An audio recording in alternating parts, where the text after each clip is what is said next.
Well, thousands of people are expected to travel to Selma, Alabama this weekend for the 50th anniversary of Bloody Sunday, when hundreds of peaceful voting rights activists were attacked by police crossing the Edmund Pettus Bridge as they attempted to march to Montgomery.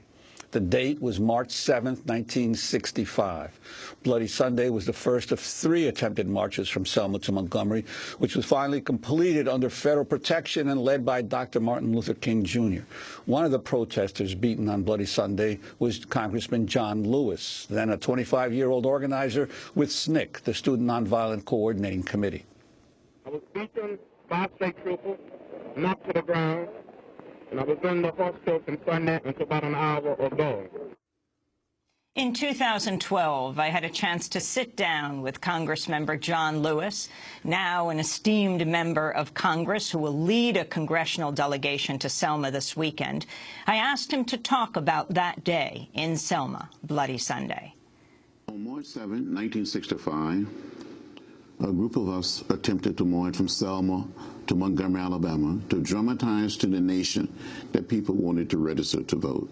One young African-American man had been shot and killed a few days earlier in an adjoining county called Perry County. This is in the Black Belt of Alabama, the home county of Mrs. Martin Luther King, Jr., the home county of Mrs. Ralph Abernathy, the home county of Mrs. Andrew Young. And because of what happened to him, we made a decision to march. In Selma, Alabama, in 1965, only 2.1% of blacks of voting age were registered to vote. The only place you could attempt to register was to go down to the courthouse. You had to pass a so-called literacy test. And they were told people over and over again that they couldn't pass the literacy test. On one occasion, a man was asked to count the number of bubbles in a bar of soap. On another occasion, a man was asked to count the number of jelly beans in a jar. There were African-American lawyers, doctors, teachers, housewives, college professors, flunking the so-called literacy test. And we had to change that. So we sought to march. And we got to the top of the bridge. We saw a sea of blue, Alabama state troopers. And we continued to walk. We came within hearing distance of the state troopers. And a man identified himself and said, "I'm Major John Cloud of the Alabama State Troopers. This is an unlawful march. You will not be allowed to continue. I give you 3 minutes to disperse and return to your church."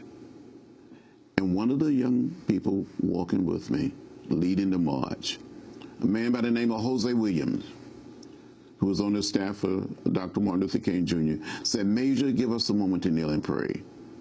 And the major said, "Troopers, advance." And you saw these guys putting on their gas masks.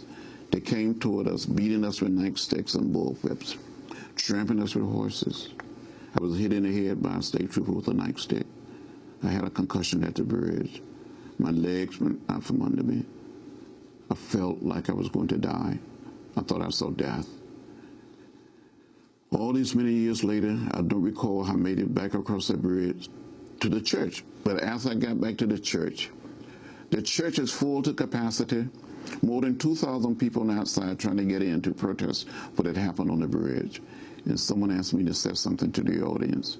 And I stood up and said something like, "I don't understand it.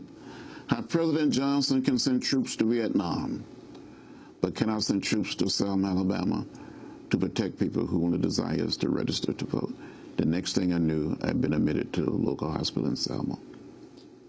Explain that moment where you decided to move forward, because I don't think the history we learn records those small acts that are actually gargantuan acts of bravery. Talk about, I mean, you saw the weapons the police arrayed against you. What propelled you forward, Congressmember Lewis? Well, my mother, my father, my grandparents, my uncles and aunts, and people all around me had never registered to vote. I've been working all across the South. The state of Mississippi had a black voting age population more than 450,000, and only about 16,000 were registered to vote. On that day, we didn't have a choice. I think we have been tracked down by what I call the spirit of history, and we couldn't turn back. We had to go forward. We became like trees planted by the rivers of water. We were anchored. And I thought we would die. I first thought we would be arrested and go to jail, but I thought it was a real possibility that some of us would down that bridge that day after the confrontation occurred. I thought it was the last protest for me, but somehow, in some way, you have to keep going. You go to a hospital, you go to a doctor's office, you get mended, and you get up and try it again. So what was the next act you engaged in? Well, we continued to organize, continued to try to get people registered. We went to federal court and testified to get an injunction against Governor George Wallace and Alabama state troopers. And the federal court said that we had a right to march from Selma to Montgomery. President Johnson spoke to the nation and condemned the violence in Selma, introduced the Voting Rights Act, and that night he made one of the most meaningful speeches that any American president had made in modern time on the whole question of civil rights and voting rights. He condemned the violence over and over again. And near the end of the speech, he said, "And we shall overcome. We shall overcome." We call it the "We Shall Overcome" speech. I was sitting next to Dr. Martin Luther King Jr. as we listened to President Johnson. I looked at Dr. King. Tears came down his face. He started crying. And we all cried a little. But we heard the president saying, "We shall overcome." And Dr. King said, "We will make it from Selma to Montgomery, and the Voting Rights Act will be passed." 2 weeks later, more than 10,000 of us, people from all over America, started walking from Selma to Montgomery. And by the time we made it to Montgomery 5 days later, there were almost 30,000 black and white citizens, Protestant, Catholic, Jewish, men, women, young people. It was like a holy march. And the Congress debated the act, passed it, and on August 6, 1965, President Lyndon Johnson signed it into law. Congressmember John Lewis, remembering 50 years ago tomorrow.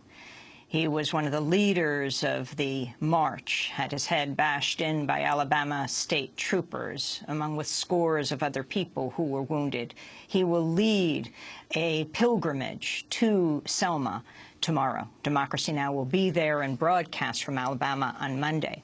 The Edmund Pettus Bridge is named for a Confederate general who escaped 3 times from capture. He was also Grand Dragon of the Alabama Ku Klux Klan, as well as a U.S. Senator. The group Students Unite have launched a petition to change the name of the Edmund Pettus Bridge.